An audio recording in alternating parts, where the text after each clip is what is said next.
এতটা কনফিউজড তো আমি জীবনে কখনো হইনি, তাই বাধ্য হয়ে তোমাদের হেল্প নিতে এলাম। Hello family, good afternoon.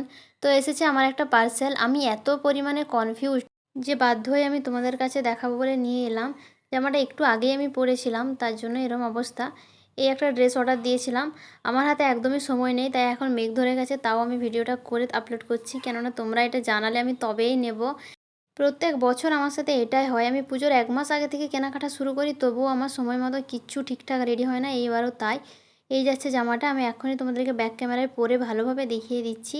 সামনেটা যাচ্ছে এরম ডিপ, প্রচণ্ডই কাটা সামনেটা, তবে ওটাতে সমস্যা হবে না, পুরো জায়গাটায় লক করে দেওয়া যাবে। এটা ছিল পুরো একদম ডার্ক মেরুন কালারের, ক্যামেরাতে এরম দেখাচ্ছে, আর একটু ডার্ক আছে কালারটা। কালারটা আমার খুব পছন্দ হয়েছে, চলো পরে আসি। এই যাচ্ছে জামাটা।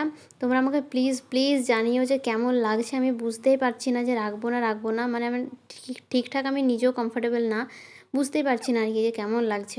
কখনো রোগা লাগছে, কখনো পাগুলো কীরকম যেন লাগছে, আবার পাগুলোতে একটু সমস্যাও আছে, তোমরা দেখলে বুঝতে পারবে, মানে একটু ছোট বড় আছে লেন্থটা। একটা পার্সেল আমার প্রচুর দেরিতে আসছে এখন, যেখানে 3-4 দিনের মধ্যে চলে আসে, এখন 10-12 দিন লাগিয়ে দিচ্ছে।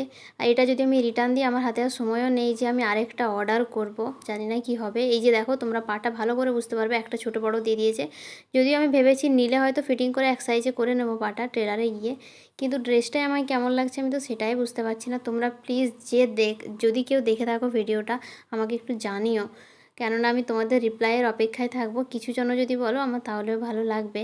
অনেকেই ভিডিও দেখে কিন্তু কমেন্টে জানায় না, কিন্তু এটা প্লিজ জানিও। আমার তো খুব একটা ভালো লাগছে না, তবে কোমর থেকে ওপর দিকটা খুবই সুন্দর লাগছে, নিচের দিকটা নিয়ে আমি একটু ডাউট আর কি, মানে কীরকম লাগছে ঠিক বুঝতে পারছি না।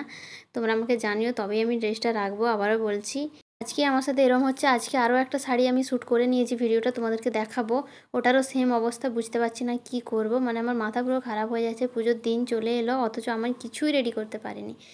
তবে আমার কাছে অপশান আছে আরও ড্রেসের, কিন্তু এখন অর্ডার দিলে আর বোধহয় আসবে না। আমি সামনে থেকেও দেখিয়ে দিচ্ছি, কালারটাও ভালো ছিল, কোয়ালিটিও যা দেখেছি তাই, সামনেটা বেল্ট ছিল ওটাও ভালো। তোমরা শুধু আমাকে জানিও আমাকে কেমন লাগছে। চলো তাহলে টাটা।